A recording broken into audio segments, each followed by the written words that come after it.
Hey everybody, and in the same as it ever was category, the few bolts, there are more bolts holding that glove compartment in place than there were bolts holding the subwoofer in place.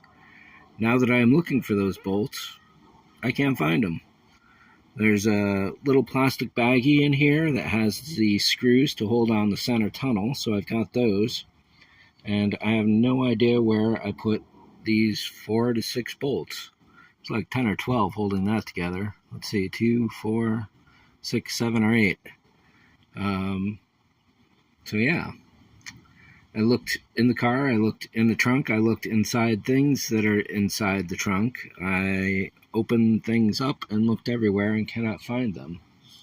Luckily, what I just stumbled across was this little baggie.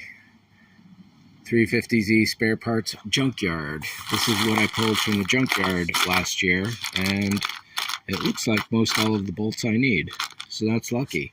If you ever hit the junkyard for parts for your car, always grab as many spare bolts, nuts, screws, little fascia pieces, anything like that, because you're probably going to need them. So that's today's little public service announcement. Take the bolts from the junkyard. Thanks for watching. Pay for them, of course, if they charge you. Thanks for watching. See ya.